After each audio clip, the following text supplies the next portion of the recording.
right after the first Super Bowl. I interviewed with Bill. That was a very interesting interview. How? Why? I'll never forget it. The very first question he asked me. Welcome to Games with Names. I'm Julian Edelman. They're Jack and Kyler, and we're on a mission to find the greatest game of all time. On today's episode, we're covering the 2021 epic SEC championship game between Georgia and Alabama. Roll Tide. Roll Tide. With former Patriots offensive coordinator and former Texans head coach and current BC Boston College head coach, Billy O'Brien. Fun episode. We get into talking what it's like working with both Nick Saban and Bill Belichick. Second time we've done that with a coach. When Bill would come to see you as an assistant coach, he would kind of stand in your doorway. You wouldn't even know that he was there.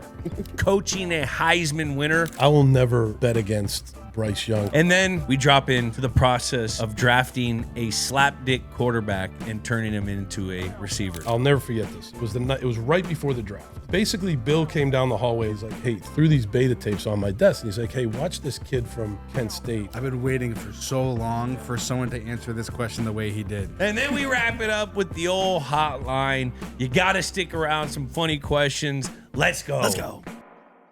Games with Names is a production of iHeartRadio. December 4th, 2021. Mercedes-Benz Stadium, Atlanta, Georgia. A vaunted Georgia defense stands between Alabama and another SEC championship. But Billy O and that Bama offense, roll Tide. This is the 2021 SEC championship game. And you're the best. So is this, do you live here? This is my house. This When you is come where I out lived to when the- I was playing. Oh, this is, really? Yeah, I lived here. What year did you buy I this? bought this in 15. 15, man. And then it took me a year to redo it. And then I still own it, but now I rent it out. Yeah. We use it for this Yeah. whenever I'm out back east. Yeah. really Most cool. of your time you're on the I'm in West LA. Coast. Lily's out there. She's 7. Yeah. 7. 7. We just had a Yeah, soccer I tournament. I see you on InstaChat and all that. Like she's awesome. InstaChat. Don't say InstaChat, Billy O. You ain't Bill with that. Don't be. You know exactly. If you're on it, you know what Not it Bill. is. Instagram. There we go. There we go. There we go. I was saying it as a joke that we both know. Like, See, here we gotta go. see where. He's chomping at the bit to bust my balls. I'm not chomping at a bit to bust anyone's balls. All right, let's go. Welcome to Games with Names. Today we are looking at the 2021 SEC championship game between the Bulldogs of Georgia and Roll Tide, Alabama. And today we have a very special guest. We have Billy O'Brien. Welcome to Games with Names. I appreciate it, guys. Appreciate you. We Jules. appreciate you coming. And the first question This is we awesome. always ask our guest is explain in one sentence why you picked this game. Underdog. We were an underdog in this game, and Georgia had an unbelievable defense that year. In college football, they had the best defense in college football, and offensively we were very good. But they had, a bunch of top draft picks on the defensive line, linebacker, safety, and so it was a challenging preparation for that game, and to come out on top was just a huge accomplishment for that Alabama team at that time. That's awesome. Yeah. Now, is this the greatest game of all time? No, this is not the greatest game of all time. I'm not going to go that. We just had It's to a good ask. game, but it's not the greatest. No. So Billy O's the head coach of Boston College now, wearing the hat. Let's go. I feel Oh, thank you. I feel like I should be an altar boy at Boston College right now with this hat on. Just They're still talking about when you came to speak to the team. are they? Oh yeah, it was awesome. Yeah, That was good. What was some of the messaging? I forget. he blacked out. spoke about just when he played and perseverance and his routine, and then we fired some questions at him, and it was cool. It was Heck good. yeah. I try to always emphasize routine to younger guys. No doubt. Because if you get into a good routine and you watch the guys who've been around Yeah. and the badass dudes, Yeah. they all have a very efficient and productive routine and like their time is everything. Yeah. And those guys are dealing with families and other shit. You know, when you're a young guy, you have more time to do everything else. So if you refine that routine and get it in a good routine, you get good habits. So Yeah, no doubt. enough about that. How's camp going, Boston College? Good. We've had a good camp. We just finished camp a couple days ago. We started preparation for Florida State this morning. It's been good. These kids work hard. They're good kids. They try to do it the way we ask them to do it. I enjoy it. I really love coaching this team. It's been a good bunch of guys that show up. You would enjoy them because they show up to work every day.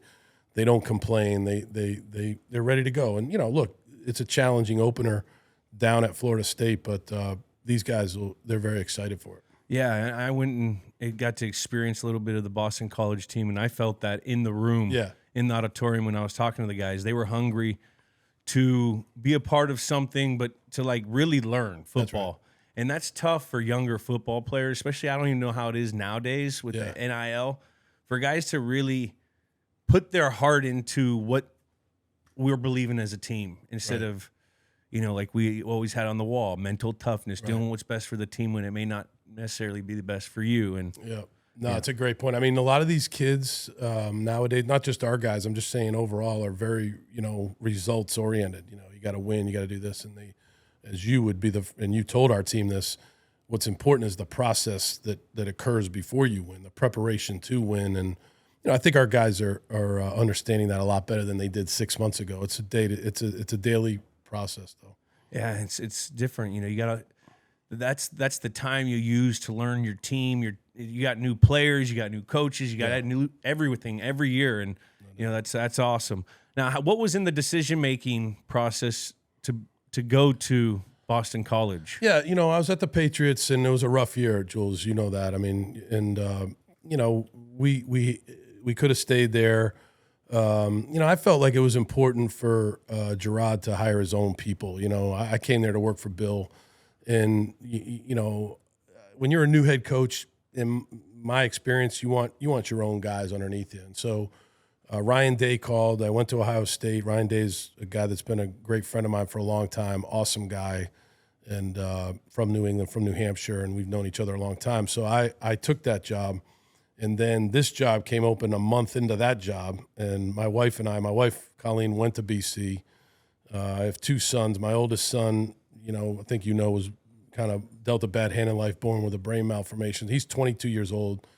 To move him again to Columbus, Ohio, or do something probably wasn't really the right thing to do. So this BC job, my youngest son is at Tufts on the baseball team. Go Jumbos! Let's go, baby! And so it was actually a great opportunity, I think, for myself, but really my family and the whole thing. And I love the job. I love the people there, and I have a passion for the job. So it's been good. I mean, you should have a passion. You grew up here in Massachusetts. You went to Brown. Yeah. You coached at the Pats. I mean, it's a great. I think it's a match made in heaven. Yeah. What was it? What was football like in Massachusetts growing up for a kid that's playing football? You loved football. I know what it is in California. Oh, yeah. I have no clue what it's like in the South. I saw how it was in Ohio. What's it like in the East Coast, especially Upper East, like up here? Yeah, it's look. I think it's very important here. When I was growing up, like the tradition of. The Thanksgiving Day rivalries. It was a Super Bowl, right? Yeah, the Super Bowls that used to be played, still are played in Gillette Stadium, but used to be played at Boston College, and then Gillette Stadium over the years. Used to be Sullivan Stadium. The tradition of high school football in Massachusetts is huge. Some of these coaches that I really know well now, they've been at their high schools for 35, 40 years. They're people that grew up in the towns. I have one of my best friends is the head coach at Tewksbury High School. His name's Brian Aylward. He went to Brown with me. He's been there since 1992 as the head football coach. It's a small town, tough town, winning football program for years and years. His dad was the coach, so there's a lot of these towns outside of Boston that are made up like that, made up of, people that really take a lot of pride in their towns and coach blue football. Collar. Yeah. So it's cool. It's under the cool. fingernail. Yeah, Our cool. workers. Yeah, to segue that into BC recruiting a little bit, we want to make sure that we do a great job of recruiting this whole area because there are a lot of kids in this area that can play at BC, and we you take a lot of pride when you're from Boston, you're playing from BC. So that's a big part of our recruiting philosophy. I mean, some of the all-time greats of BC. Doug Flutie from Natick. Natick, yep. You know, there's a lot of those guys around here. Yep. Upper East, you know, who was on our team? Did we have any Upper Boston guys? We had a tight end, I think. Didn't we have a tight end? We had a tight end. Patriots. Yeah. We had a couple or Wiggins. Well, Wiggy's from East Boston. Yeah, he's from East Boston. Yeah, Wiggins is from East Boston. Went to Georgia. I think he transferred from Marshall to Georgia. Yeah. When Jim Donnan went to Georgia as a head coach. Wasn't Nico Kudavides a CT guy? Nico, he's that's CT. right, Connecticut. Yep, he was a great guy. The Levancier of the locker room. You're probably friends with him. I'm very close with Nico. Oh yeah, he was awesome. Special teams guy. We saw him at the Brady roast. You know what? I think I saw him at the Brady roast too. You know Nico, holding court everywhere. What a great guy. Oh, he was. Talk about a glue guy.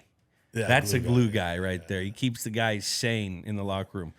Now let's get. He was a glue guy. Oh, I know it, baby. We'll get into some of that. I can't believe we haven't told any Moss stories. Oh, the Tiger Woods story. I think that's been on here. Did you tell No, him? you did it I on won't Brady's tell pod, not our show.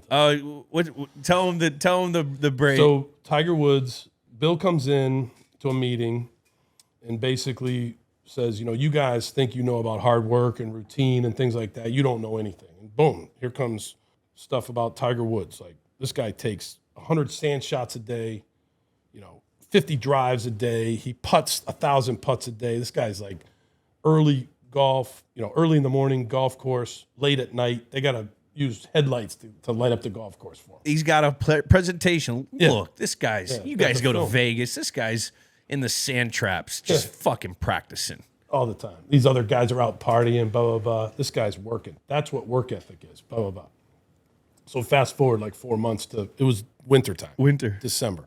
Tiger, gets in trouble. And so the way that you used to stretch at the Patriots was, it was kind of like a union meeting. It was pretty interesting.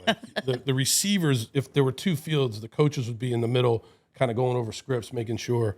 And the receivers were always like the farthest away. They were by the stands. But Randy was never with the receivers. And Randy was like he was else. with V always, Will Fork. Yeah, he was with Will Fork, who was like with the D line. Yeah, it was like, that's what I mean. It was like, it wasn't like an organized stretch.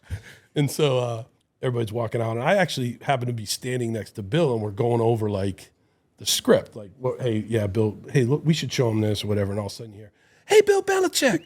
Hey, Bill Belichick. And you look over, no one there. This is the middle of winter, right? It's just the team and the coaches. He looks over, what's up, Randy? What you think about Tiger Woods right now? What you think about Tiger Woods right now? Wasn't working that hard last night, was he, Bill Belichick?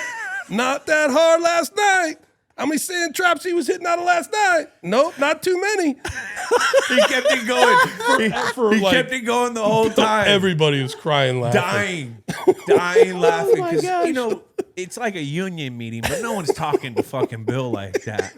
And he goes, he's using that 7-iron. Remember he said, Randy. What you think about him right now, Bill Belichick? That's all time. Now, you jumped in and you replaced a legend, Joe Pa, when you went to Penn State. And I remember that. Yep. When we were going into the Super Bowl, you found out and, you were going in there and I could see your nerves getting into that. Yeah. Now, we're getting you're replacing a legend there. Yeah. And that's kind of what Jerod Mayo's doing with Belichick. Yep. Now, you met with Jerod. You know Jerod. Yeah. How do you think he's been handling it, and what do you expect from Jerod this year? Well, I think he's done a great job. He's himself. And I think that's the key, like in any of those situations, if you try to be, somebody that you're not, like be true to who you are. And just in the short little things that I've seen on TV or his interviews or whatever, like I heard him on the radio the other day, he's being who he is. He's a upfront guy. He's a former player, as you know, was a captain, great player. And, he takes that type of approach to the team. The player-coach relationship is very, very important to him. Like, let the players take ownership of the team if they deserve that ownership. And I think he's, instilling that in the players. And, that's who he is. And, a lot of people try to be maybe who they work for or whatever. Like, that's really not the way to go. I think it's always important to be who you are. Yeah. I'm excited for him. Yeah. And It's a great opportunity. I think everyone just needs to manage their expectation and realize what this was what it's going to be. Oh yeah, it's going to be a long haul. I mean, it's You just drafted a quarterback, Drake May, at number 3, and you know this better than anybody. It takes a while to learn how to play pro football. It doesn't matter where you play. Yeah. And it's a big jump from college football to pro football, and so and then there's other roster challenges, that they're probably dealing with, and they got a new coaching staff that are, some of those guys haven't worked together and all that. So yeah, there's a lot. You have to give it time. I always say, Jules, you got to give it 5 years. The guy's got to be given 5 years. Without a doubt, you do. And I like how you talked about college and pro. We'll get into that, but Jerod, he's dealt a crazy situation for his first year. I mean, and I guess most new head coaches get in bed with a young quarterback, and they have the decision he's going to have to make here in the next 2 weeks. Yeah. Like, how would you handle this decision? Would you start Jacoby and then, be able to replace him with Drake when he's ready? Because you can't start Drake and then replace Drake. No, because then you kill the confidence. You got to, once Drake's in, it's Drake's show. Yeah, no doubt. No, that's a great point. I think you've got to really be sure about who's surrounding Drake, who's playing left tackle, right tackle. You got David at center, who's awesome, right? One of the best Patriots of all time. Who's at guard, either guard. You got to be able to protect a young quarterback because he might hold a little bit longer. He's not used to the coverage. And who's playing, receiver, who's playing tight end. You got Hunter there. I think Hunter might be injured right now, but I'm sure he's coming back. He's a great player, but, Ramondre in the backfield. So who's surrounding Drake and, how is that going? Because I think that's a big deal to throw him in there. I was the head coach of the Texans, and, they used to talk about Carr when he was the rookie quarterback there. He got sacked 76 times. And, it was, imagine getting sacked 76 times in the NFL. It's not like, so you want to try to avoid that. And I'm sure, so to me, I would start Jacoby. It's kind of like what we did in Houston. We started Savage. He didn't last very long, but, we started Savage. We went to Deshaun pretty quickly, but we felt like Deshaun was ready, and he had some mobility and ability to make off-schedule plays, get out of trouble. So we started the veteran, and then we went to the rookie. And it's hard to see that all situations are different, and the guys that are really going to know are the people that are there watching them day in and day out in practice. That's right. Like everything we're watching right now on preseason doesn't mean it means great. Yeah. Like you want to see execution, but they're getting the most vanilla looks. There's no game plan against the offense. Right. They're playing against twos. Right. You want to be able to see him in practice. Can he handle the huddle? Can he call out the protection? Can he see the disguised safeties? Like that's what you need to see day in and day out before you throw this kid into fire. Because until that, it's gonna be nuts. And that's the thing. And again, this better than most is the way that we practice there.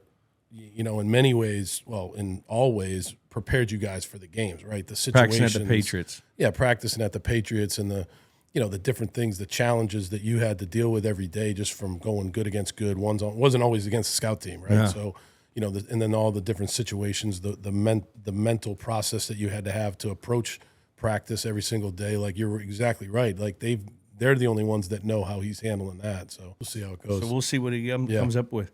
Now let's, we have to ask this. You've been a pro coach and then you jump back into college. Yeah.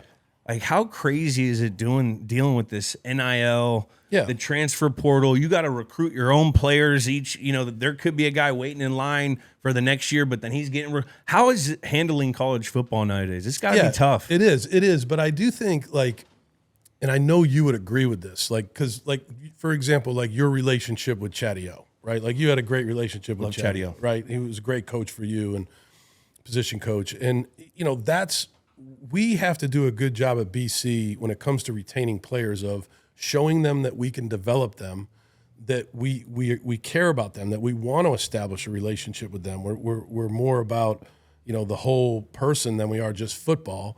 And then money does come into it. At BC, are we going to be able to pay every kid on the team? No. Is it a pay-for-play type system? It's really not supposed to be. So at Boston College, we try to tier it. We have 3 tiers of players. The top tier are the oldest guys, the really good locker room guys, good, decent students, good players, obviously. And then the middle tier is kind of the same type of guy, but maybe a junior or sophomore. And then the lower tier are younger guys that we think have promising futures.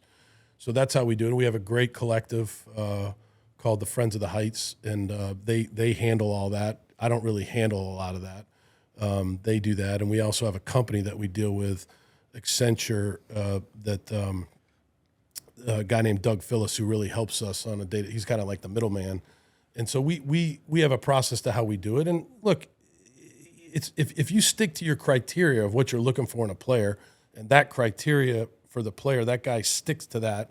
You know, he goes to class, he does what he's supposed to do. He's good in the weight room, good in the locker room, gives back to the community. We do a lot of that at BC. Then that's the guy that you want to reward in some ways at BC. That's how we do it. I get it. You know what you really should do? I mean, you guys are a Catholic school. Hit up the old Pope. Say, hey, bud, fund us a couple. The Pope? Yeah, the Pope. The Catholic Church. Get them involved. I knew when I walked in here that this podcast was going to go down a road that maybe. What are you talking about? No.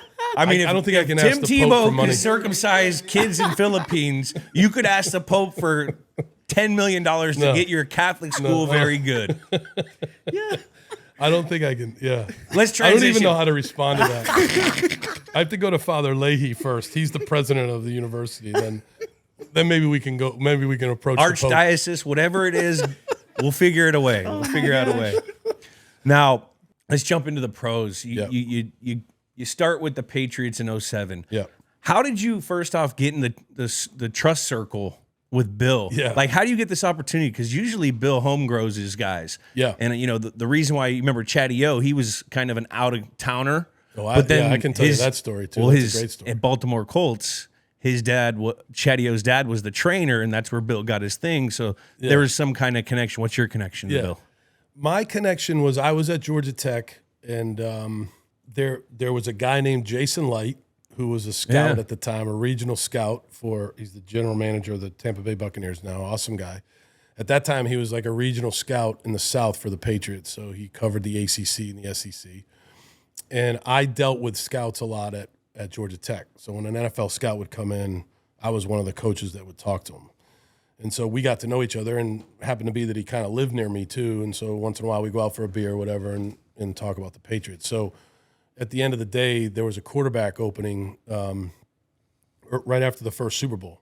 And, Bill called and said, hey, I'm going to interview you for this. It could be this job. You know how Bill is. It might be for some other job, but I'm going to interview you. And so I flew up to Providence, and in 2001, right after the first Super Bowl, and I interviewed with Bill in a law firm in Rhode Island. A buddy of his had a law firm in Providence, and that was a very interesting interview. It was a long one.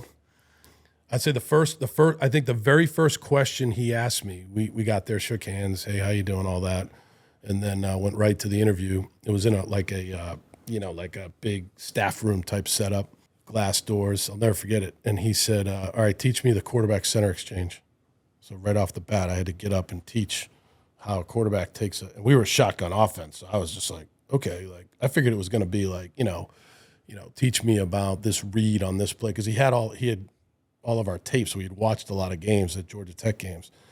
So just kind of boom. So I taught him the quarterback center exchange to the best of my ability at that time in my career. Yeah. And then it was okay, empty. Tell me about your empty protection. And then it was hey, here's this situation with a player. How would you deal with it? Player that's giving you some shit or whatever it is. How would you deal with this? And then it was, hey, how did you evaluate this player at, one of your opponents? I forget who it was, but, there were some really good players in the ACC at that time.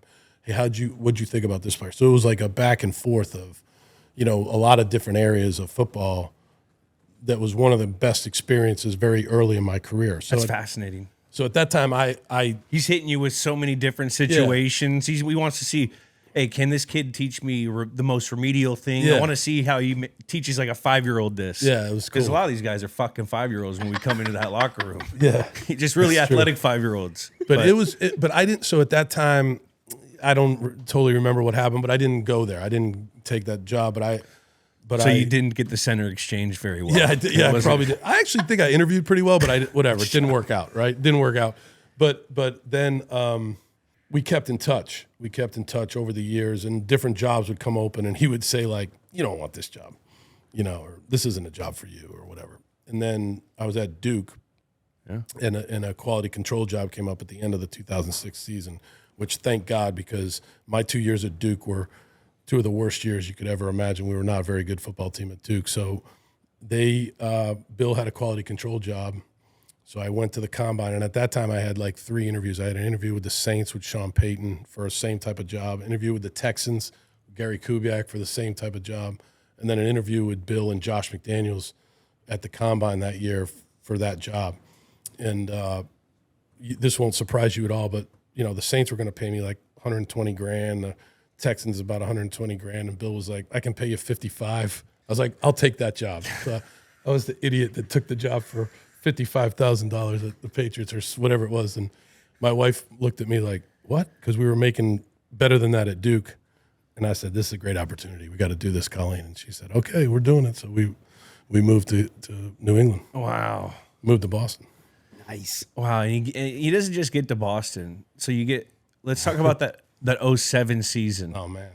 You said dealing with the situations of dealing with a player. What was it like dealing with that receiver room when you were the receivers coach, when you have Wes Welker, Dante Stallworth, Randy Moss, Jab? I mean, you guys had a neglected, crazy, good group of receivers that probably – how did you, psychologically keep them all in? Is it just that year they were all – Yeah, so 07, Nick Caserio coached him, and then Bill Josh stayed as the coordinator in 07 after he had a couple job opportunities to go, and he stayed at the Patriots then. Bill moved Nick Caserio up to upstairs with Scott Pioli and made me the wide receiver coach in 08. So that was exactly what you said. It was Moss, it was Jabbar, Wes, obviously. I mean, Dante. It was arguably like one of the best receiver rooms definitely in the NFL at that time, maybe of all time. You know what I mean? Just when you think about all those guys. But the thing that they were – Randy Moss right off the bat was like awesome. Like, because quite obviously at that point in time, this is a Hall of Fame player. He's seen a lot more than I'd seen. He knew a lot more. Obviously Tom, worked with those guys a lot. And they told me one of the greatest early lessons in my coaching career was walkthroughs. So Randy was like, "Look, man, show us some film. Show us what you think on film, maybe 10, 15 minutes. Let's go walk through." And we did that every day. I'd show him some tape. We'd talk to him about DBs or coverages or route technique or whatever. And then we would go right outside the doorway to the field was that tunnel. And we would walk through, for about an hour. Just receivers, 45 minutes. So it was, and they loved that because it tested them and you could test them. And it gets you out the room. That gets you out of the room. We're football players. You could have fun with it. Yeah, you have fun, but you also get a mental rep. That's and right. you get to do it, and you get to walk through it. Yeah. So you're transitioning from what you learn on the paper to the walkthrough, to the drill, to the 7-on-7, to the team. Like it's these guys design it where it all translates to that, and it's pretty cool. That was the coolest thing for me because to this day I use that as an example with any young wide receiver coach I ever have on like my staff or that I'm working with. I'm always like, "Hey, man, tell them what you need to tell them. Make sure you get their questions answered, and then go walk through and, hey, what are you going to do? Are you going to convert this versus this roll corner?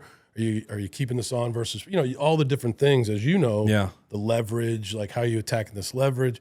And that was one of the early lessons that I learned at the Patriots. Coaching the wide receivers was a great experience. Yeah, and it goes also to you can't use your athleticism or your knowledge of what the other team's doing until you know where to line up and what you are in the goddamn formation and the personnel group. Right.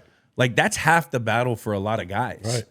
If you can digest that quick, then you get to be able to study what's going on the other side. That allows you to play faster. Exactly.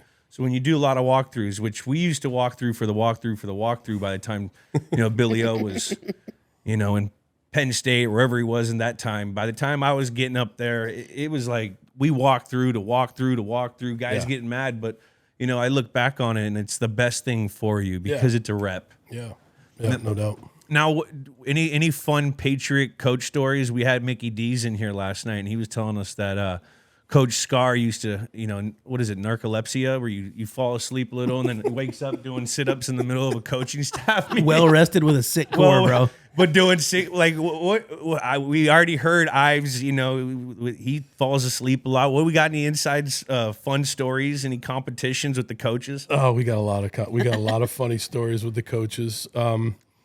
We would have I can remember early on, and your guy Chatty O, he loves this story. So we would come back in from practice in the regular season, and we would basically watch film with you guys, and then we would go immediately when we were done with you guys. We would go watch with Bill. Yeah, and we would watch both sides. We'd watch everything, special teams, the whole thing. So by the time that was done, it was probably 7 o'clock. So then we'd go eat dinner. So we'd go in there and grab dinner, and then we'd come back into the staff room, and we'd listen to or get ready for third down or red area, whatever day it was, right? And Ernie, whose office, I know you and Ernie are close. I love Ernie too. And he would go into his office, which was right across from the staff room, and he would call his wife and describe what he just had for dinner. So every day, every night, he would say they had turkey, they had mashed potatoes, there was some broccoli, and then we had apple pie a la mode for dessert. And so we would sit there every night and listen to Ernie talk about what he had for dinner. Ernie Bourdain writing the meal. It was clockwork. And we would put that and Chatty O started to call our offensive staff room the general store. So we put the general store up on the door there. And now we had there's a lot of good coach stories. I mean, I have many. So I can remember the quarterback meetings when I first got there. So that was Tom, Matt Castle, who is one of the funniest human beings of all time. Up there with Matt Light, Rich Ornberger, those three guys. Outrageous. I was never funny. Bro, you're funny. They're funny. Very fun. These are very funny They're guys. funny guys. Great senses of humor. And so we would meet, as you know, Bill would come in later in the week, meet with the quarterbacks, and early in the week, go over the DBs. And I think this was an early of the week meeting. And Bill would take his shoes off. And Bill, as you know, Bill didn't wear socks. Yeah. So and at that time, before the new, offices were set up, the quarterback meeting room was pretty small. So Bill, I would sit in the corner. I'd be stuffed in the corner. Josh was in the back, and Bill was running the clicker, and Tom was over here, and Matt was there, and Matt Gutierrez. Remember those guys? Goot, Kevin O'Connell. And so I remember this one meeting, and Matt Castle was like, "What is that smell? What is that smell?" And nobody says anything, and we're all like, Matt Castle didn't give a fuck. He was the very funny guy who didn't care about making anyone uncomfortable. Oh my gosh. You know what I mean? Actually, he looked for it. He looked to make He loved it. He loved making you. And so he was like, no, seriously, what is that? Bill, is that your feet? And Bill, I'll never forget this. Bill looked at him and goes, "Castle, just shut the fuck up." And I was like, we've all had it. I was it was my first year there, and I'm like, I cannot believe I'm witnessing this right now. But as time went on, you could believe it because you spent. The thing is, I tell everybody because people love my Patriot stories, and I'm sure they love yours. But you spend so much time together in pro football, especially in New England. Yeah, you're always together. I mean, it's rare, especially pre 2011. Before the new CBA, you guys double days, all those things. Yeah. Training camp, the season's long. You're a good team. You're going to the Super Bowl. You're going to the play. So it's not all just hey, on this play you're doing this. It's a lot of you got to have humor, and if you don't have humor, and you don't have the ability to laugh at yourself, you'd never make it. I've pitched it around so many times. The community, an office style show for the equipment room or an NFL football team, you know what I mean? The equipment room guys, the training room guys, the coaches. There's these little communities, and like he said, Billy O said, we're always together for so long. Yeah. You have to find the funny moments to help you get through the process because it's fucking long, but there's so many funny things and the camaraderie that you get to go. And when at Brady's retirement, Tom's retirement thing that everybody was at. You guys were there. The thing that I was reminded of there, and I tell this to people at BC all the time now, it was really, look, we had Tom, we had Julian, we had Moss, we had, Rodney Harrison, Mike Vrabel, all these great players, Wilford, you could name them all, right?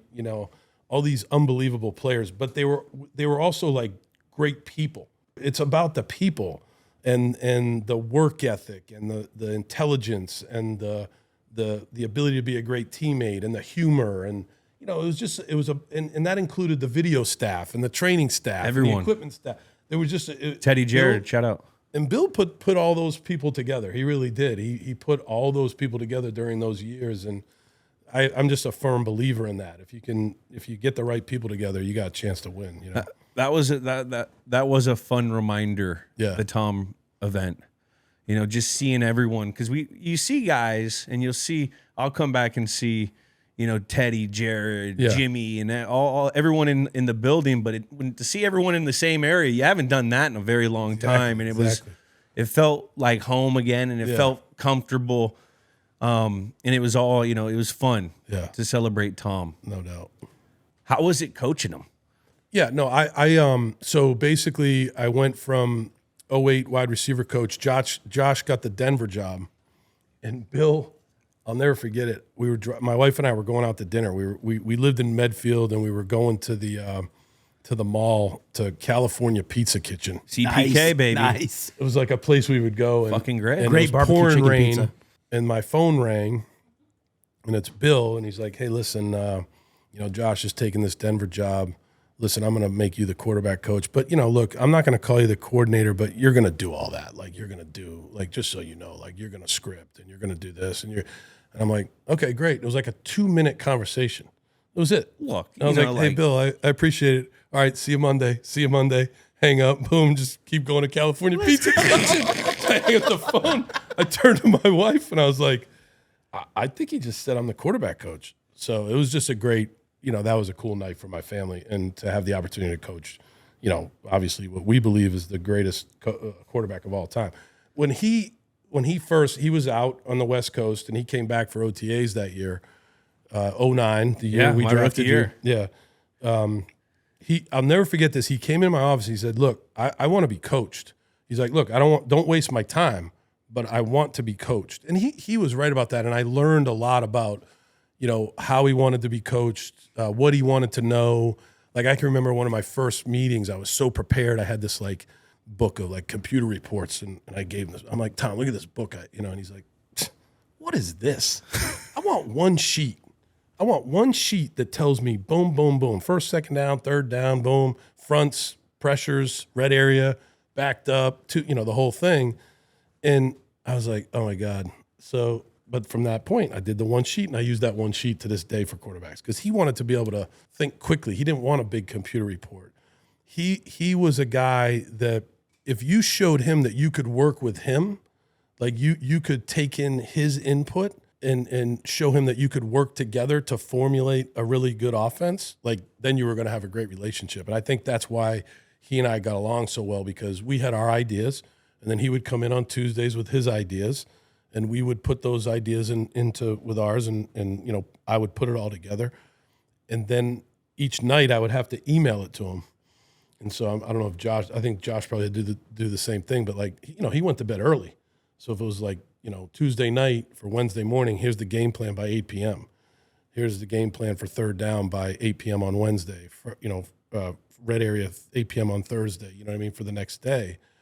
But that forced you to work, get your work done, and be prepared. And then he would email back with, hey, I love this play. I don't really like this play. Hey, what do you think about this play? And it was just that type of relationship, and coaching him was awesome. That's really cool to hear, and people don't realize Tom loves being coached.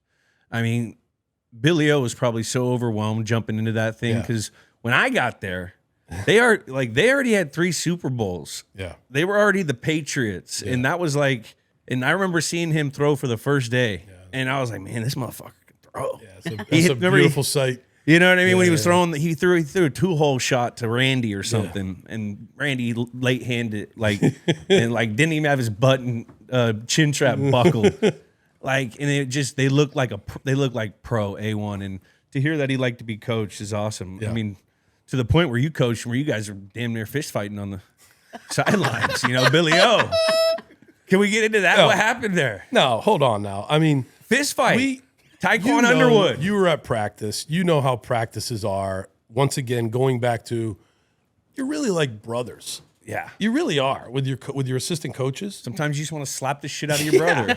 Exactly. So like, you can remember practices like when Bill would, make us use the headsets or whatever, or we wanted to use the headsets to practice for the game. And so, I'd be pressing the button and it wouldn't beep, like it would be screwed up. And maybe I'd be yelling at Donnie Brosher and Tom would be out on the field like, you got to press the button. You're not pressing the button. You're not pressing the button. I took the whole thing and like, remember that day? And threw it at him. I'm like, you pressed the button. I'm pressing the button. The thing's broken, So these little fights. Then they went to the intercom. Remember? Then they went to the walkie-talkie. The walkie-talkie.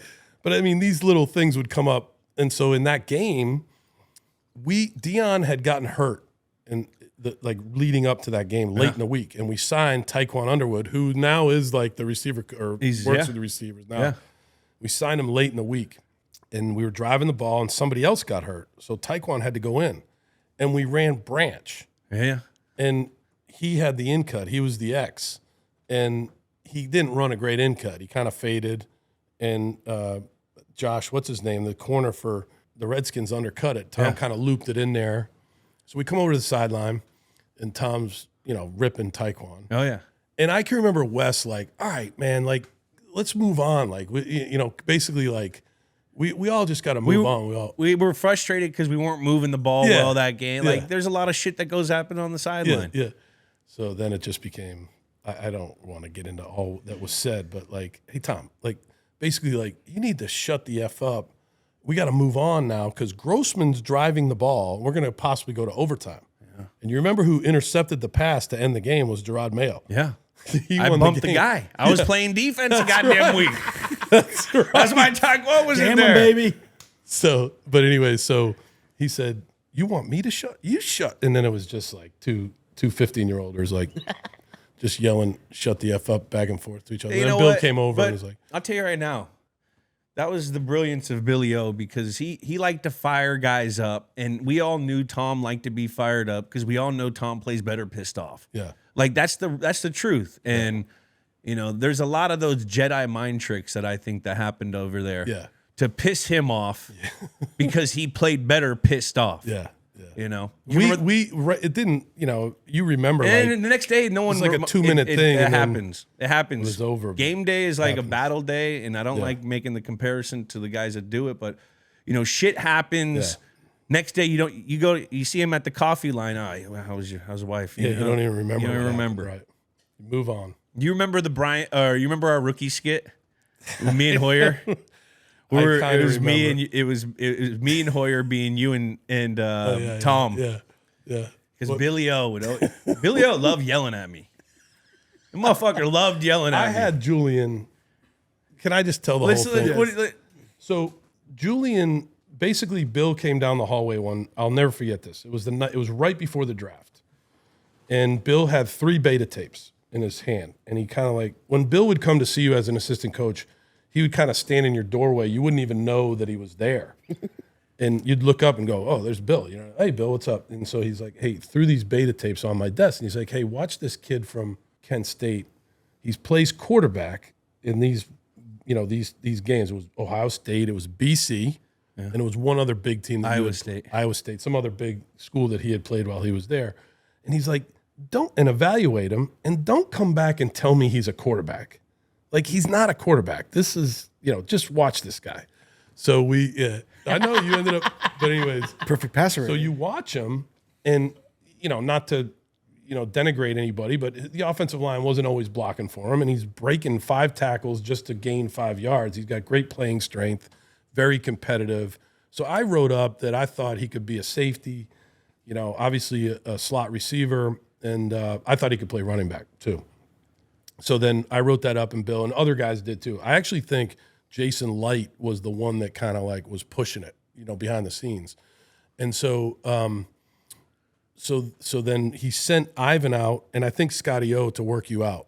Ivan, came out working like at different times. Different times. Yeah. So Scotty O return kicks, see if he can catch a punt, all that. I think he did all. And then Ivan did running back drills and little receiver drills here and there, but more it was out of the backfield.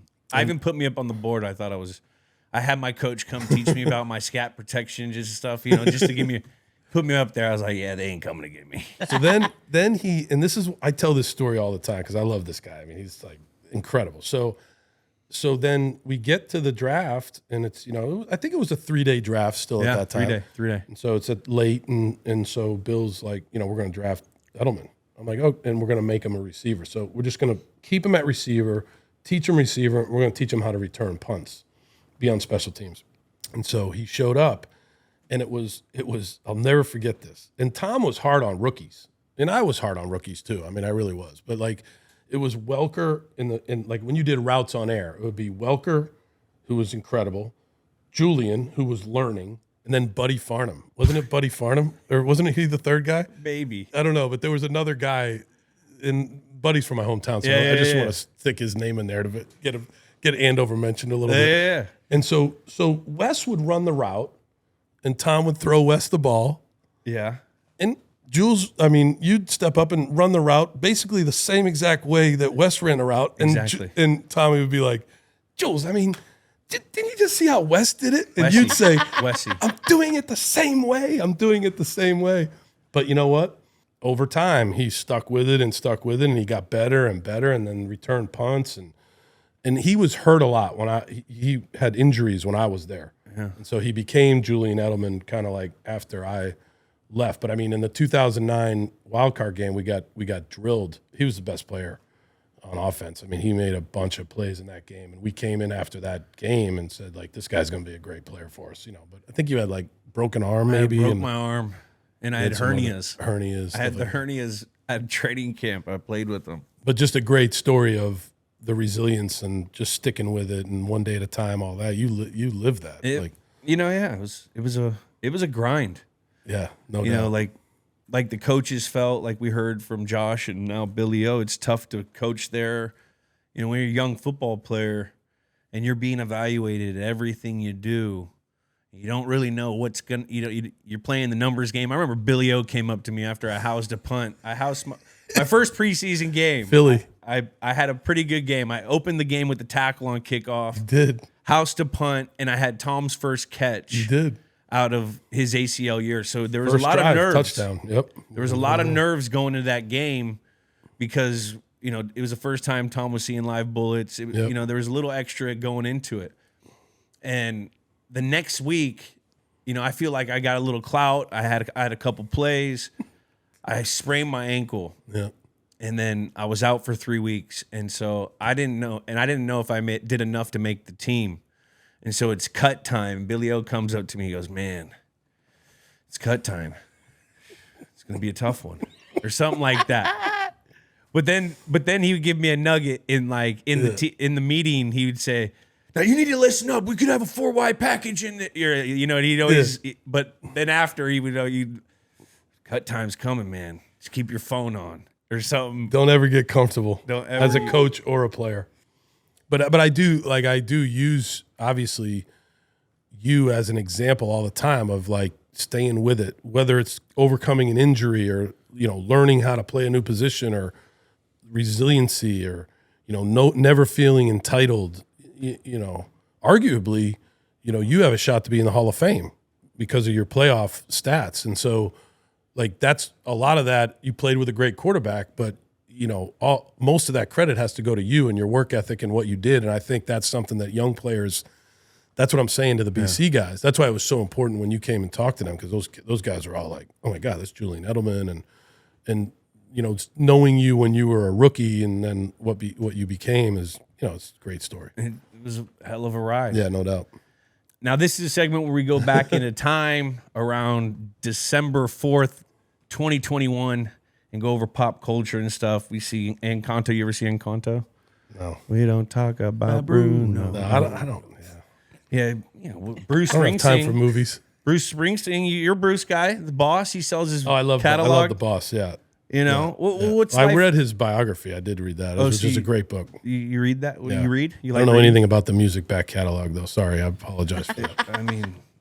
We love the boss. I don't know who Paul Rudd is, but like Paul Rudd, he was the sexiest man alive. Good for him. God bless. Jason Paul Kelsey was at like last year. Or something. Wild, right? It's a widespread. We got to go. Kelsey, they just signed. Did you see today? They signed $100 million podcast. Holy I shit. did see that. With Amazon for 3 years. Cut us in on that, bro. 100 mil? Yeah. You guys have an awesome podcast.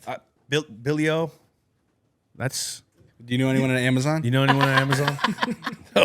We'll give you a finder's fee. Cut the telling you. check. 15%. Bezos, cut the check, 15. brother. What was life like for you in 2021? First year in Alabama, first Yeah. year with a young quarterback, great quarterback. Yeah, so I was at the Texans for about 7 years and then got fired. And Coach Saban called me around Christmas time. They were getting ready to play Ohio State in the national championship game. Mac Jones was the quarterback of that team, and Sark was getting the Texas job. So he said, "Hey, Sark's getting this Texas job. Would you be interested?" So I went there, hung around for a couple of days while they got ready for Ohio State, and I was like, "Yeah, this would be a great opportunity." And when you get fired as a coach, as a head coach, I'm sure Josh probably alluded to this a little bit. When you get fired, you think you have like a lot of friends. You know what I mean? And then you get fired, and you're like, you don't really have a lot of friends. You know what I mean? Like Right in the same hand. and you figure out who your true friends are. And coach gave me a shot to be the coordinator there, and that was a great experience for me. And this team and coaching that guy Bryce Young was a great deal for me. It was awesome. And I like to call it Saban's coaches rehab clinic Yeah, for like guys Yeah. that need to Yeah. get a little springboard back. yeah, a little springboard. Yeah, That's- yeah. You it's know, good. former Flash, Kent State alum, Shout out. Yes, Nick Saban. You know, this is a big Saban podcast. What's the difference between working for a guy like Bill and working for a guy like Saban? Probably a lot of crossover, but Yeah. how are they different? Yeah, there definitely is. You know, there's some definite crossover, as you would imagine. Fundamentals, situational yeah. football, different things that you would be familiar to you, but very different people. Very different people. You know, Nick's very, very organized, almost like I would say almost like machine, like drill sergeant, like meetings are. You know, if this meeting is going to start at 7:30, it's starting at 7:30. You know, and the next meeting is starting at 10:30, and the next, you know, the practice is going to. And the practices are basically the same, so the players know what to expect on a Tuesday, on a Wednesday, on a Thursday. Like there's not a lot of deviation. I think that has a lot to do with why they won there. And then the recruiting philosophy was very Nick Saban recruited every single day of the year. Yeah. He did something in recruiting every 360 Christmas Day. He was doing something in recruiting. Wow. You know, I think that's how he was brought up. You know, his dad brought him. He would talk about his dad a lot. Owned a gas station in town and was very organized. And you know, and I think that is something that Nick learned at a young age, and he carried it over to his coaching career. Bill, you know, working for Bill, you know, things can change. You gotta, you know, a schedule might change. A meeting time might get bumped. You know, you just have to. You're going to work. You know, you're going to work, but you know. Maybe not quite as boom, boom, boom structured all the time as Nick was, but there's a lot of similarities, you know, too, with both those guys. That's crazy. Now, you're coaching the SEC at this time in this specific game. You're in the ACC now. What do you think about all this conference realignment? Yeah, I think. Yeah, Where are we going? Where are we going? in right? 5 years? Yeah, the SEC and the Big Ten are definitely, from a financial standpoint, they're the top two. There's no doubt about that. The ACC is still in a decent position, though. You get a shot at the yeah the playoff. 12 teams? Exactly, 12 teams, and we still have an ESPN contract through 2030, I think, or might even be 35. So we have, you know, there's still some good things for the ACC. Those two, I think eventually, Jules, I really think that there will be what I would call four, I don't know if you want to say super conferences, but 4 Division I conferences, you know, based on, I think eventually, you know, BC, Pitt, Syracuse, I would even say Rutgers. I don't know if this will ever happen, but these teams that are kind of regional rivalries, they should all be in the same conference. You know, if you could come up with 12 teams, Georgia Tech, you know, Duke, those teams should all be in the same conference. The SEC would be the SEC, and because to have in the ACC, now you got Stanford. we got Stanford and Cal. SMU. We got Are you SMU. gonna recruit those Cali kids? It's not the ACC. We do go out to California if there's a BC connection. Yeah. There's a lot of BC alums out there. We recruited California big at Alabama. That's, you know, Bryce is from Mater Dei, and we recruited there. You know, recruited California a lot there. Man, a lot of good talent there. Yeah. Jackie, let's break down these teams. Start with the Georgia Bulldogs. Should we get into the dogs? All right. This was a heck of a Georgia team.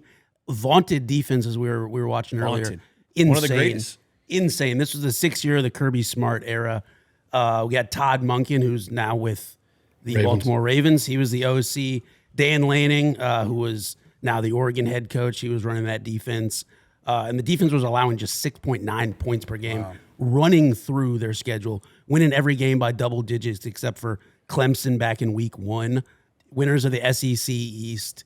And then, I mean, just a team full of future NFL players. Yeah. You got Brock Bowers, George Pickens, Nakobe Dean, Jalen Carter, Jordan Davis. It was like the Eagles AAA team for a while there. I mean, just insane. You talked about Alabama being an underdog. Yeah. Not a lot of teams can make Alabama an underdog.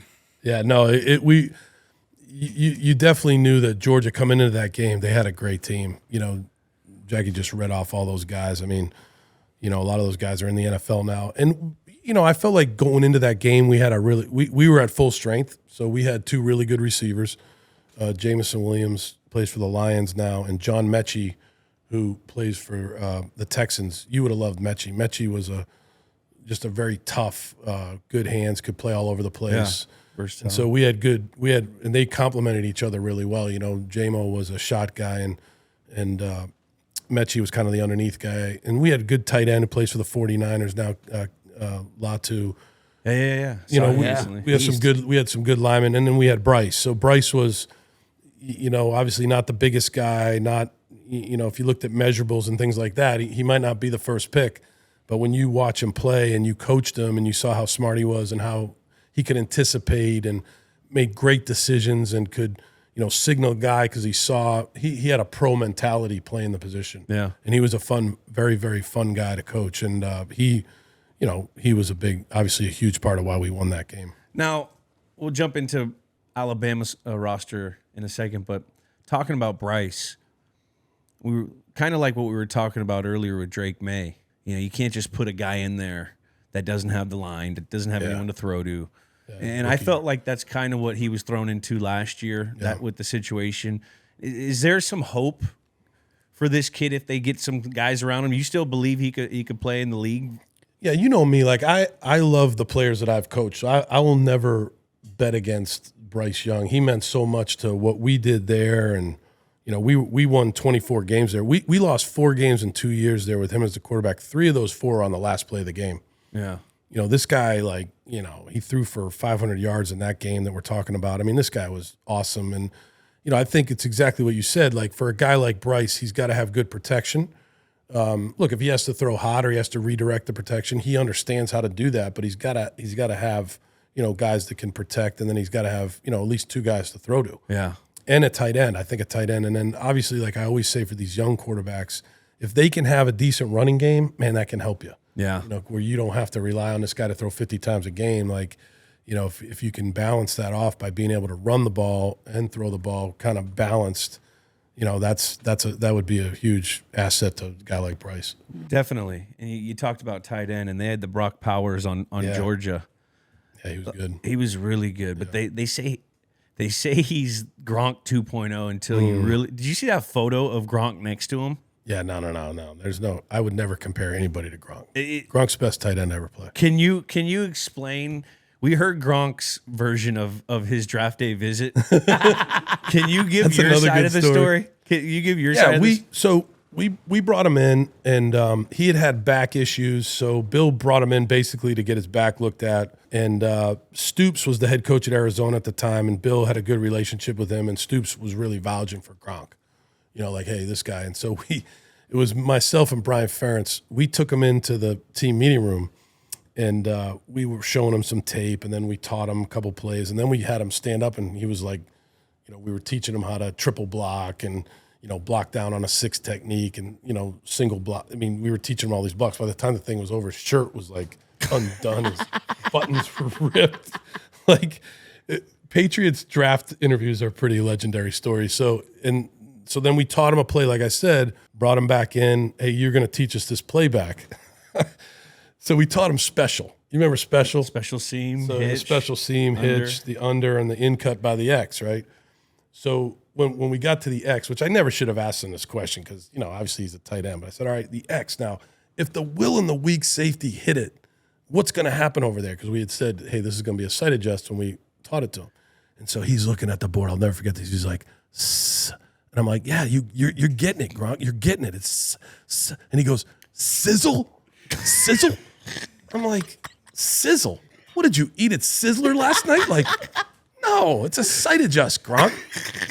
So, but we loved him. You know what I mean? Like, you could just tell he was like the best guy. And this Guessing. So then we had a scout came in and took him kind of like, up to another floor where Nancy Meyer was. Yeah, Miss Nancy. And right across from Nancy Meyer's office, when the old offices, there was a little room with a circle table.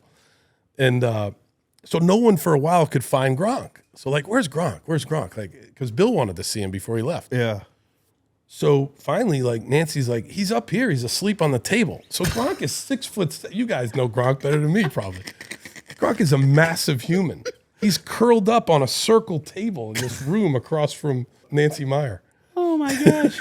Robbie G. So Bill says, Rob leaves and Bill calls, hey, how'd it go with Gronkowski? I'm like, Bill, this guy's like, great looking guy, great energy. Like, I just, the big thing is he's going to be able to keep up with Tom, like in a 2-minute drive and, all that. Is that, do you think and I'll never forget this. Bill's like, yep, he'll be able to keep up with him. Stoops vouches for him. I talked to him. He'll keep up with Tom very well. And I was like, okay, then we should, So we drafted him and Aaron. And,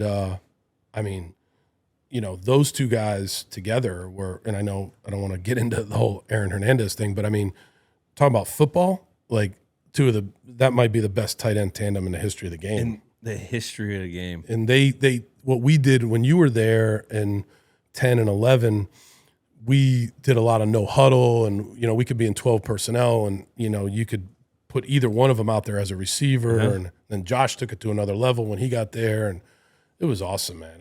But Gronk, the best thing about Gronk, and really I would say you and a few like Vrabel and the legendary Patriot guys, Teddy Bruschi, Rodney Harrison, Willie McGinnis, all these guys that I know, like they had great energy when they came in the building.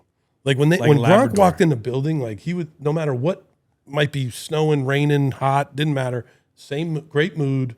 He would always like bang into you, like, geez, Gronk, or he'd make fun of you, he'd bust your chops, or like just a great dude every day. You know what I mean? It was. That's what I'm talking about when I said about people. Yeah, a lot about people. He was like he's like the golden retriever, bro. Yeah, you're just happy to see him. He's happy to be there. Yeah. Man, Love Robbie G. Jackie, break down the Crimson Can Tide. we get into this Tide real quick? Winners of the SEC West, coming off a natty the year before, busted Ohio State in that game. Only loss this year was to Texas A&M. Yep. Got upset out there. And then down the stretch, had a tough stretch, but won those late close games. Arkansas, LSU, then the legendary 4 overtime. I know. Iron Bowl. Yeah, that was a great game. That was crazy. Anything can happen in a rivalry game. Oh, my God, No matter I know. what they're ranked. Auburn wasn't even ranked. I'll never that year, forget. didn't It was 10-3 in that game, and we had not done anything. Yeah. Auburn's defense. It was at Auburn, which is a tough place. So we got the ball back on our because Auburn screwed up the 4-minute. Yeah. Kid ran out of bounds, so they had to punt. We got the ball back on our own 2-yard line, and Nick, I'll never forget, Nick on the headset was like, Bill, we got to do something here. And I was like, yep, yes, we do. It was about 1:10 left, and we went 98 yards, Bryce Young, and sent it into overtime. And then we had a lot. You would have loved it because in college, after the first overtime, you have to go for 2 if you score. The 20. And so it was all of those Patriot bunch, like boom, I boom, saw that. boom. Yeah. And they were just we hit like 3 or 4 of them. And then it carried over to this game where you guys used a lot of those bunches, the Rams, the Rifles, the Texas. Yeah. Tulane. Yeah. 2 in. Yeah. Which it makes this legendary Georgia defense have to communicate and think fast. Yeah, no doubt. Is that what were you doing in the middle? You were starting fast to try to slow down that D lineman. You guys were playing with tempo. Was that the game plan going into this thing? Yeah, I think I felt for us in this game, Nick did a great job of his teams being in great condition. We, much like the Patriots, there was a lot of conditioning in Alabama. I felt like we were in better condition in that game than we were than Georgia was. We were able to go fast, and Georgia was very big up front, very talented, but maybe we could, get them huffing and puffing a little bit and be able to, sneak a couple plays in there on them, and that was the game plan going in. Can you? We got to give the listener context. How different is it coaching football at Alabama in Alabama? Like I don't know this world. Yeah. So can you explain to me like I'm a 5th grade kid from Boston or Scituate or something like Scituate. That's a South great town. South Shore. Yeah, that's a great town. Yeah. I don't know. I would say yes. I would love to tell you all the story, but like I'll give you one example. For the spring game, which is basically a glorified scrimmage, right? Yeah. We get on, Doug Marone and I, Doug was the line coach and I was the coordinator. So this is our Bologna first Sandwiches Alabama. loves him. Yeah. He's helping me out at BC. I remember. So anyways, we get on the bus to go to the spring game. This is our first Alabama spring game. So, we've been head coach in the NFL. We kind of seen a lot, we never seen anything like this. So we get on these buses and we're on the first bus and we're driving out. And the way you go, have you ever been to a game there? You gotta try to go to a game. We gotta go. You gotta go to an Alabama game. Oh, it's on the bucket list. So you just kind of go out and you bang a left, and the stadium is probably a half a mile, down on the left. But as you're going, it is like probably 20 deep on each side of the road of people all the way to the stadium. And then when you get to this is just for the spring game. Forget the game. Yeah. For a regular game. And then there's probably at least for the spring game, 20,000 people outside what they call the Champions Walkway, like to greet you when you get off the bus, to escort you basically into the locker room. Yeah. I mean, that's just for the spring game. Jeez. Like they live, it's all about football there. It's, it's an unbelievable football school. It's a great football job that Nick and Bear Bryant made legendary. And they do everything there, to support the football team in many, many ways, whether it's recruiting or even academically or, weight room, training room, nutrition. It's a cool A1. place. That's an A1 program A1 right there. program. Yeah, A1. And it wasn't like that until Saban got there, since Bear Bryant. Right. There was a long time where they weren't. Yeah. Bama wasn't Bama. Nah, mediocrity. The only reason they're Bama now is because, when Nick got there, I remember when I was a kid, Alabama was a second thought. It was always Florida State, Miami, the U was big, Texas was big, and it was crazy to see the transformation. Yeah, no doubt. Jack, give us the game. Yeah, just a little context on the lead up of this game. This was a battle of the two best teams in college football. Yeah, without the a only doubt. two teams to have been ranked number one that season. So this was the game. And if Bama didn't win this one, the playoff was probably off the table. Yeah, it was. Yeah, definitely. After the one loss. Yeah, we had to win this game. And another storyline coming into it was Kirby Smart against the Tide, 0-3 in his career. Yeah. Georgia hadn't beaten Alabama since 2007, so Kirby wanted to get one. Yeah. Which was another storyline in Atlanta, in their backyard. Early on, it starts out slow, pretty scoreless first quarter. Georgia gets on the board first with a field goal, and then in the second, it really opens up. So it opens up in the second, but when you're the offensive coordinator, you put in the game plan. You probably present to Nick. We got to go fast to slow this D line down, make them communicate with a lot of our formations, our bunches. When it's a slow first quarter, are you making adjustments to the game plan, or are you just sticking with the game plan? You guys are executing better. Yeah, no, we had to adjust. It actually was 10-0. They went up 10-0. But the second quarter, you guys, there was fireworks. It was fireworks. We did adjust. We went to. My recollection is we were going to struggle to run the ball, so we put the ball basically in Bryce's hands, and we had, like I said, two good receivers, good tight end, and even the backs out of the backfield were good in the passing game, so you could check it down to them, and they were going to make yards. So we knew, like, look, man, we're going to have to really throw the football here to win this game. We hit Taffy for like an 80-yard touchdown. Yeah. So we had the clear out with the toggle with the free route, and we hit the free route, I think, for 80-yard touchdown to Jameson Williams, I think it was. So, and then we came in at halftime. We said, hey, they're sitting on some of these Was that the routes. Taffies at the bunch? Yeah. Yeah, the cross. Yeah. Was he the second guy or the first guy? He was the toggle runner. Okay. He was the top guy. Wow. So then There was no one near him. They blew it. It was Yeah. a communication thing once again with those bunches. we motioned to it. Yeah. And then in the second half, we knew we could double move them. So we said if we saw cover 4, we were going to give JMO a curl go because the safety was jumping the hell out of the curl. Yeah. And so Bryce, he pumped him and he ran a curl go and he threw it, and we had like a 60-yard. I think it was a 55-yard bomb in the third quarter. Yeah. I think that was the first drive of the second half, and that kind of helped us That was a big time play. Yeah. So how are you guys? What's the halftime like with the Saban? Or are you guys in this? Halftime in the in college is a little bit longer, in the it 20 NFL, minutes? it's 8. Yeah, it's probably more like 15, 20 minutes, whereas in the pros, it's what, 8? 12. 12. So, Unless you're in the Super Bowl or it's 22. yeah, then where it's longer. Yeah, then you can take a nap. Yeah. But yeah, so we definitely came in, and he Nick's very intense, so he was like, "Look, what are we doing? How are we going to do this?" But Nick also sees the game, and I can remember distinctly he's saying like, "Hey, look, we're going to have to throw the ball to win this game," and so we just made sure we had our best passes ready to go. We had a couple new wrinkles we put in at halftime, like, "Hey, we're going to run this way," and these kids. The kids that were playing for us were very, very smart football players, so they're like, "No problem, coach, we got that." And that's kind of what halftime was like. And then once you guys go out and score and have that big play in the third quarter to start it off, that's when that momentum started kicking over there. Yeah. Now, as a play caller, are you just like keep it going? Because you guys started, there was a pick six. You guys are starting to blow them out.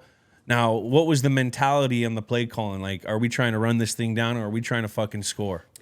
When you got into the fourth quarter of this game, like that pick six, after that pick six, that was Jordan Battle. Yeah, Jordan Battle. He took that back. I think after that, when it was 38-17, I think, Nick was in control of that. He would tell us like, "Hey, let's milk the clock and hand the ball off and see if we can get, at least run it twice and then try to get it on third down with a pass maybe."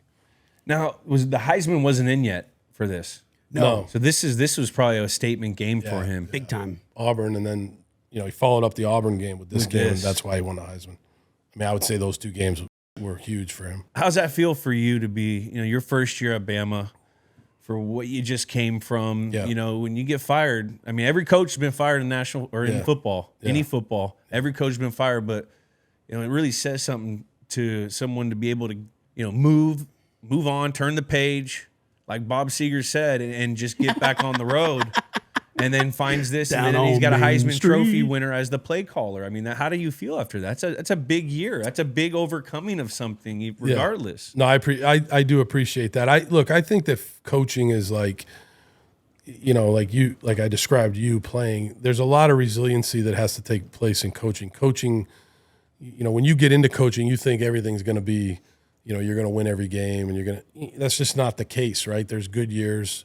Hopefully there's a lot more good than bad. And in my career, I've actually had a lot of good years and not that many bad years, so it's been good for me. But there are times where you have to, you get knocked down, you got to pick yourself back up. And this was a chance personally for me to do this. And these guys, it was just a great team. Like you can see the picture there, like Will Anderson, one of the best guys ever. Plays for the Texans now, and a great person, Mechie.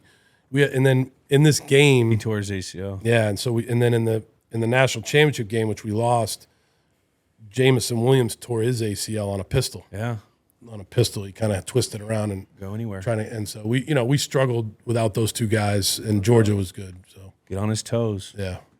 Till he opens up, that's when you stick. It's a coaching point. That's what we always used to say. Great route.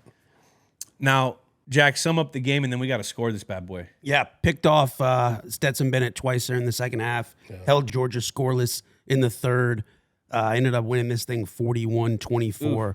This locked up Bryce Young's Heisman. First Alabama QB to ever win the Heisman. And then, as Coach alluded to, Bama would go on to lose the rematch in the Natty after those two brutal a lot of injuries. Win the same team. Yeah, I mean, give Georgia had a great team, and they were ready to go in the next game. The national championship game was a good game. Then we threw a pick six in that game. Guy was supposed to convert, didn't convert or whatever, and we didn't win the next game. But that team, that's a very, just a great Alabama team. Without a doubt. I mean, Matchy Williams. I'm pulling for Bryce Young. Yeah, he's a great guy. You would love him. I've met him a couple times at some functions. Yeah, very nice guy. Like genuine. Yeah, very wasn't drinking or anything. You could tell he had his head on straight. Yeah. Great parents, great family. He was a very fun guy to coach, and in many ways, relative to college, I coached him like Tom. Like he studied a lot of tape. He was very prepared, so he had his own, thoughts and ideas and things like that. And he was awesome to coach. Great kid. Now, does he go on the Mount Rushmore of Alabama guys? Oh yeah.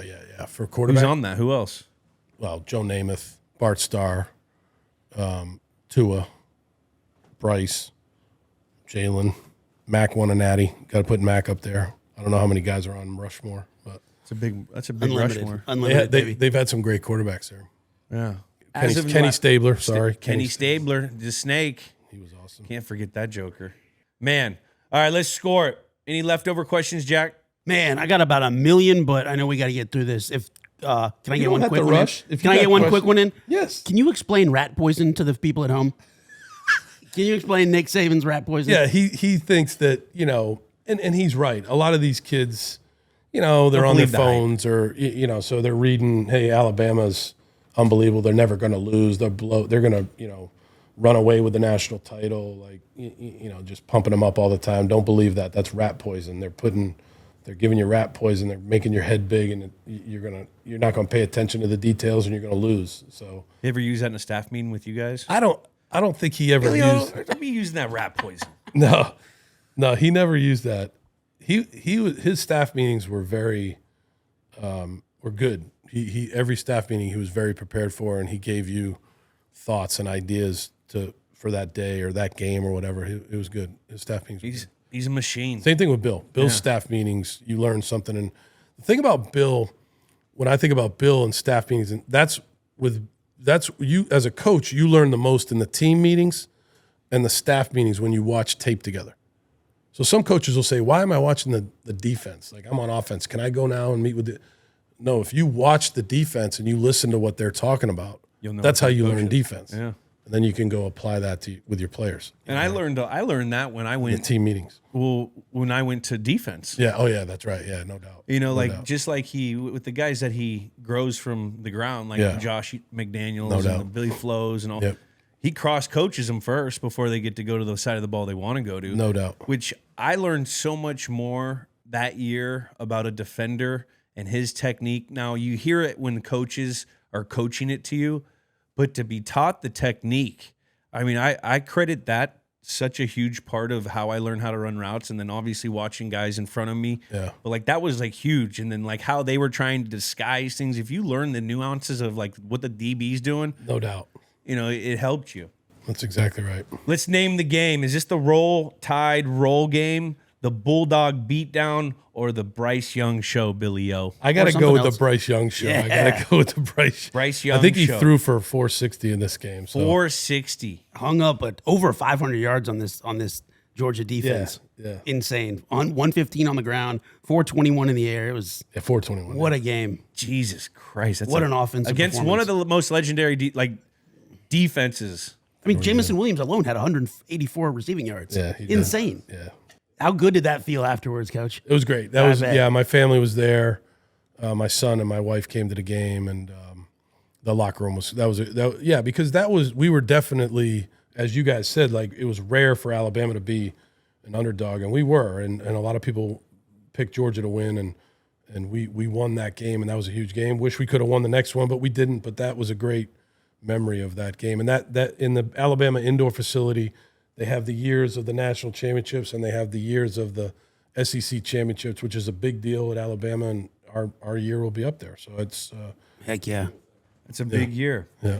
Is this the greatest game of all time? Let's score it. Billy O, stakes 0 to 10, decimals okay. The stakes of this specific SEC championship game. Well, the stakes at that time were huge for us because we had to win to be in the playoffs. So I would say for that time for Alabama, it's a 10. I mean, we had to win it. We had to win. They had to win to get into the playoff. It's a 4-team playoff. Had to. I thought you were a listener. You know that's a rookie score. Is that a rookie score? Yeah, 10's a rookie score. I am a listener. I'm supposed to use a decimal. Should I use a decimal? Yeah, you can do anything you want. I'm just No, giving you I should have. I'm sorry. That was definitely a rookie score. No, I mean, just hearing how Billy O was talking about how the SEC championship is like that's a big thing. Like they don't just look at the national championships. A lot of times it's the SEC championship because it's such a dominant conference. I'm gonna go with an 8.9. It's not the Natty, so it's not a 9 or 10, but it's an 8.9. Ooh, Jack. Give it an 8.9 as well. Same brain, baby. I did an 8.1. Let's go. We got star power 0 to 10. We do have a Heisman Trophy winner in this game. We have a bunch of pros in this game. I mean, I think Philadelphia, his whole team went to the Georgia, and we're not even talking about Alabama. So the stakes of this, or the star power of this game, Billy-O, 0 to 10. I think I have to not be a rookie anymore.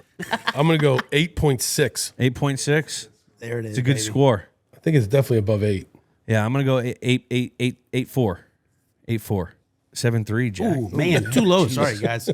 My goodness. Jack 7-3, me The 7-2. Russian judge over here, man. Hey, Jeez. it's still college yet. They're gonna be stars. Yeah, very true. but Yeah, they're these still guys Heisman.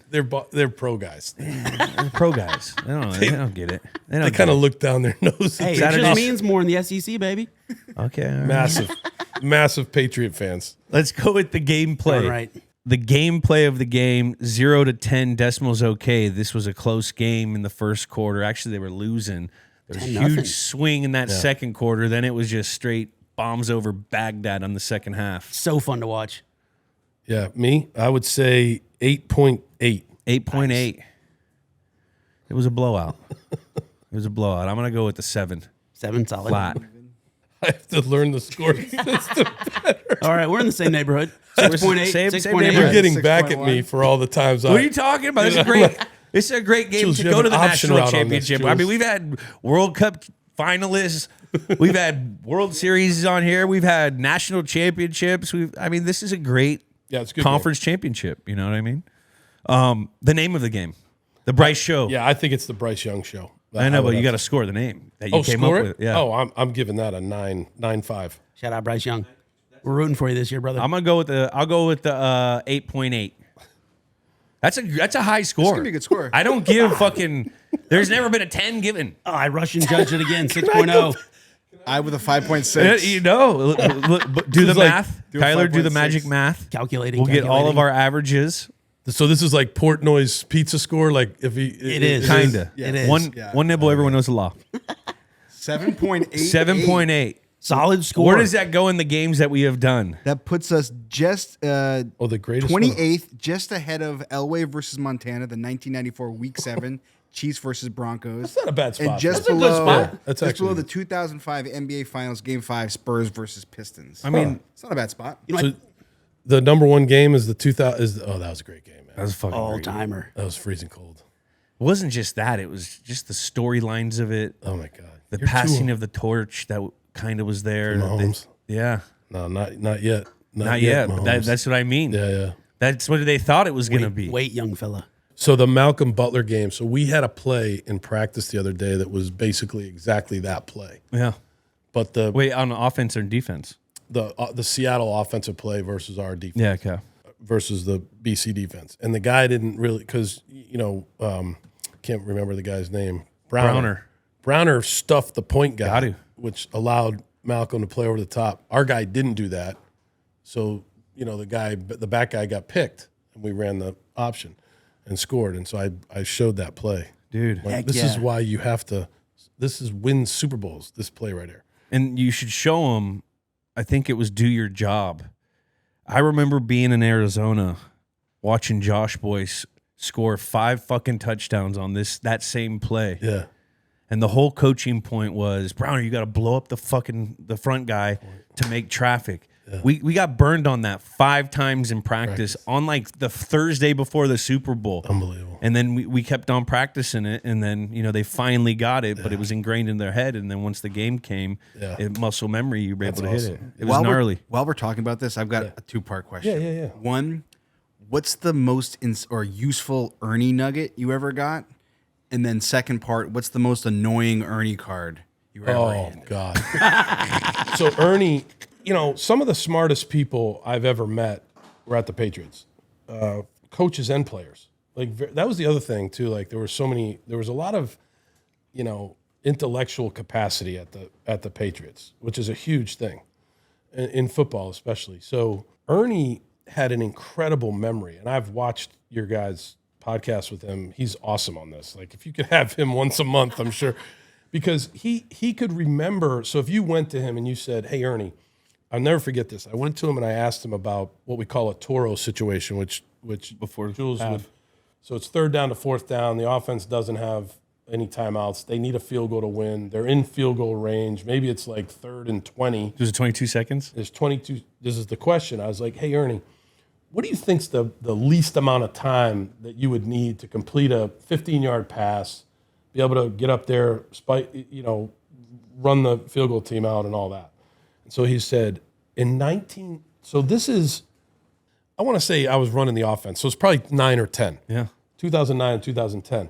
So he said, and Brady had another, I have a great Brady memory story too on the same lines. But Ernie said, in 1978, I was working for Chuck Fairbanks.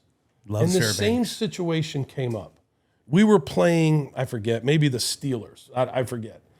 But it was 3rd down, going to 4th down, and we did it with 19 seconds. And I was like, did you say 1978? I was 9 in 1978. This guy. So you're talking, he remembered the play, the hash mark, and it's the same The thing. wind pattern. The wind pattern, which direction they were, the old stadium. I mean, it was just unbelievable. That's unreal. Yeah. And then the card, do you know how the card stuff came up? So basically we would meet and then we would go walk through the cards for practice.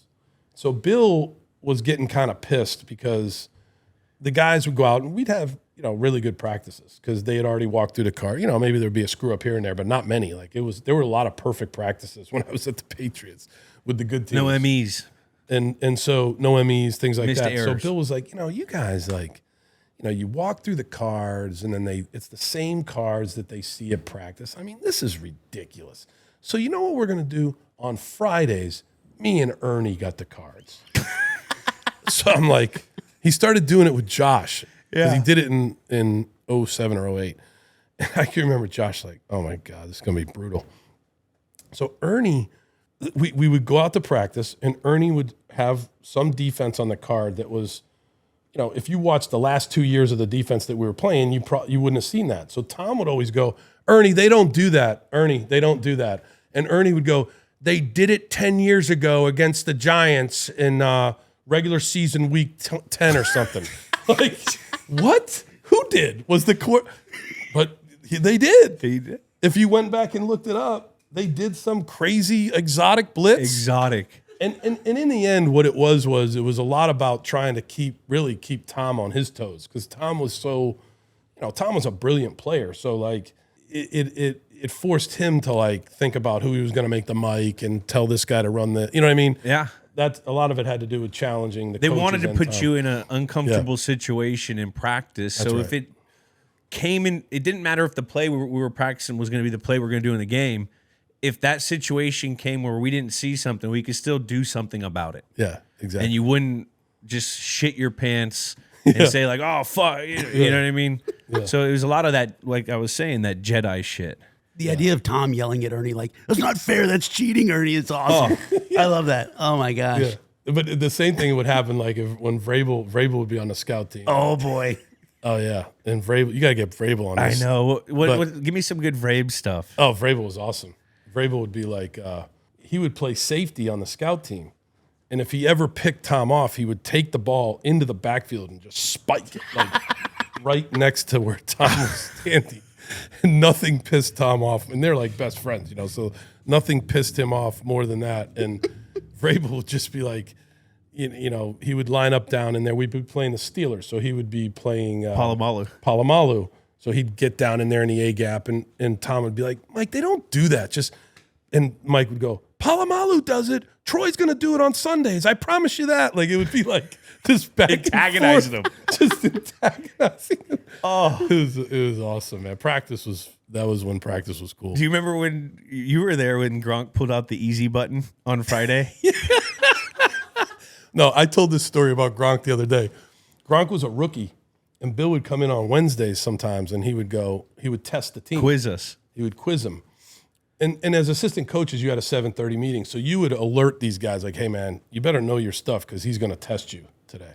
And these guys would all be like, oh, my God. They'd be looking at the punter's range and averages and stuff. And so Gronk, so they come in and I forget who we were playing, and let's say we're playing the Jets or whatever. And so he goes, all right, Gronkowski, who's the Mike linebacker? And Gronk had his scout book like between his feet. And so he looked at Bill and he looked down and he was moving the pages with his toes. And Bill goes, Jesus Christ, Gronk. And the whole team started laughing. But the best quiz story, though, that I just remembered, was my first year there. Vinny Testaverde was in training camp. Vinny Testaverde is like one of the greatest guys ever. Yeah. Just an awesome guy. And I actually spent a lot of time with him because I was working with the backup quarterbacks. So Vinny, we're in a meeting, and we're getting ready for a preseason game. Vinny's like 40-something years old. Big guy, big dude, big, just a big guy, and was a great player. He's at the end of his career, right? Big guy. Yeah. So anyways, Castle. So anyways, Bill comes in, and Vinny always had a briefcase. Carried a briefcase like into the meetings and stuff. So Bill comes in, he's like, all right, Vinny's going to play in this preseason game. All right, Vinny, who's the starting, who are the two starting safeties? Vinny goes into his briefcase, opens up his briefcase, takes out his reading glasses, flips to the scouting report, and gives Bill the two starting safeties.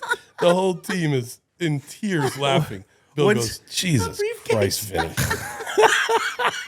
He pulled his God. I'll never forget that. Fuck, Vinny. Well, Billy O, thank you guys. so much for That was coming awesome. on. Yeah. Everyone, get ready for the Boston College football season. Go out to a game, check it out. They're going to do some special things. Let's go. Billy O, the Billy O is going to be developing these guys into great young men that can go out and compete at a tough, high level. That's what I always expect when I think of guys that are coached by you. That's what you do with me. I love you to death, and Appreciate thank you it. for Same coming here. on, Thanks. man. Thank you, guys. Appreciate Thank you, it. Coach. Awesome. Yep. Appreciate you guys. Man, that was another great show. He's the best. Billy O, good storyteller. Oh, great. A guy I've been waiting to have on the show forever since we met him at the Brady night. Love Billy O. Billy O, he watches our show.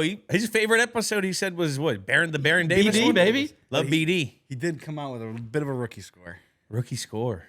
but he recovered. He recovered. He recovered. That's resilience. He was talking about Coachable, that. coachable. It's a coachable guy that listens to the heartbeat of what we need to do, what's best for the program or the team, which means BC's in good hands. Amen. We're Eagles fans over here now. Eagles. He converted us. Him and Doug. Him And the Doug, region. bro. Amen. We should write a letter to the Pope, get them some more funding. Seriously. At least a couple Il Papa. prayers. I mean, Something. At least some of those red shoes. Something. Come on, man. A Pope Mobile. Anything. or at least come visit the campus. Run some routes. I thought something. you got to stick together, the Catholics, right? What position would the Pope play, you think? Quarterback, man. He's a QB, baby. He's leading that thing. Not a free safety? He's an option QB. Nah, he's calling the shots. Hail Marys? He's calling the Bryce shots. Young action, baby. I've He's letting seen, them fly. I've seen Angels and Demons. He's calling the shots, or what is it? Da Vinci Code, one of those. I've seen those, man. Those Shout out Dan Brown. good movies. Let's hit the old hotline. Let's do it. hit it again. That number is 424-291-2290. Let's hear these ones. These are getting better and better. Hey, I just want to know how to combat a bull rush as a offensive lineman. I know Julian Edelman is obviously the best blocker in all of the NFL, so he's probably the most qualified guy to ever answer a question like that. All right, bye. Ooh, good question. Technical question. Now, what is he as an offensive lineman? I'm not a lineman, but I always hear anchor. Anchor. You got to anchor down on the bull rush and use your hands, your length. That's what I'd always hear Scar saying. You got to hit them so they can't, they can't get up under you when they bull rush you. Pad level, use your length, and then anchor. I don't know. I'm not a lineman, but I heard the best line coach of all time say that 1,000,000 trillion times. Scarnecchio. Shout out Dante. We gotta get Scar on too now. What if they hit you with a Dwight Freeney spin move? That's different. Then you got to set. You got to drop set. Okay. Those guys. I mean, we got to get Scar on to talk about. I don't know why this. I'm grilling you like you're Yeah. a line coach. Sorry, bro. Isn't the answer? we need Jackie Slater. Oh, yes. I remember bro. one night he Hall was of Famer. telling me, Slate, we need Jack on. We need Mr. Slater on. Were you guys because- drinking Let's that ask him. Crown Royal? Hey, I don't know if we're supposed to say that, but I remember Jack was telling me what he used to do with LT. I mean, he'll teach us how to pass set. Got to get him on. He's GOAT. Let's hear the next one. Hey, Jules. Question. Is it true if you don't use it, you lose it? Thanks. I mean, yeah, it is definitely true. It goes with anything, your body, anything, your brain, anything, everything. If you don't use it, you lose it. I learned that like right when I retired, when I stopped working out, my body just started feeling, I felt like shit, and it was, I wasn't working out. You get so beaten down and like my body was hurting even more. And then when I started, working out, that's how you can mask your pain through strength. So if you don't use it, you lose it. Muscle memory, penny in the jar every day. It adds up. Put it in the bank. That's something Bill used to say all the time when we go to condition the run hill. Just put it in the bank. I love that. We got to have someone to tally all our bill shit. So when he gets on this podcast, finally, hopefully soon, one day, when he's not, doing other people's podcasts. He's launching his own podcast. He's launching 5 podcasts. We just got to read off his quotes, and I want to ask him to do his. Coach, can you give me like a what the fuck? And he'd probably look at me like he want to fucking kill me. Like,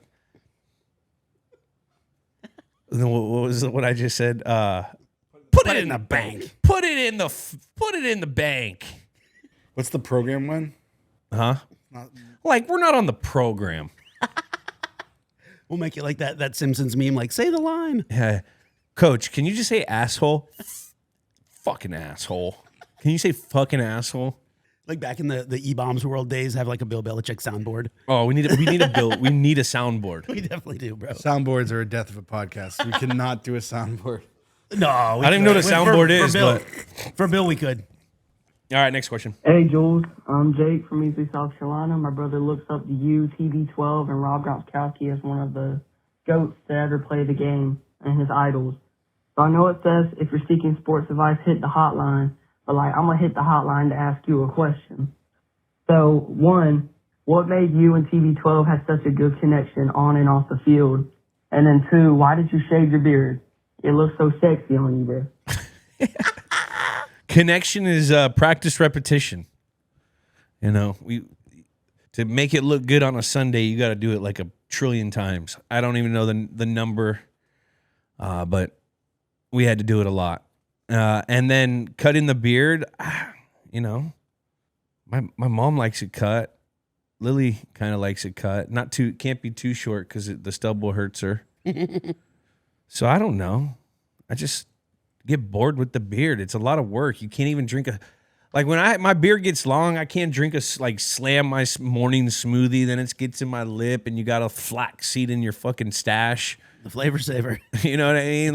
It's just a lot. It's a lot. It's a lot of work. Kyler, you want to chime in on this beard talk? No, I'm yelling at people on text message. Oh, okay. I thought it was the beardsman. Well, that sounds about right. That sounds about right. Hold on. I remember this question. For a beard, don't do anything. That's the whole point of having a fucking beard. Yeah, if you gotta line it up and do shit, then just shave your face. Yeah, but when you cut your beard, you don't have to do shit when you do activity. When you have a beard, you may not do shit for your face, but then you have to do a lot of shit reactively because of your beard. Like what? When you eat, you gotta make sure there's no fucking sauce in your beard. When you drink a smoothie, when you put your chin strap, the shit's all up in there. And then your shit's looking weird. It may have a little jeef on there after a day of work. There's a lot that goes into a beard. So the whole I don't give a nah. Guys that have beards, they give a fuck. Never mind. Tomato. Well, that was a great episode, and thanks again to old Billy O. That was a fun one. He's the man. I love Billy O. Old Billy O. That's been another episode of Games with Names. Subscribe on Apple Podcasts, Spotify, wherever you listen to your podcasts. Comment a game you want us to do, and remember, rate and review. Remember to follow Games with Names on YouTube, Instagram, X, TikTok, and Snapchat. Leave a message on the old hotline at 424-291-2290. Those have been awesome. We'll see you guys next week. Games with Names is a production of iHeartRadio. For more podcasts from iHeartRadio, visit the iHeartRadio app, Apple Podcasts, or wherever you get your podcasts.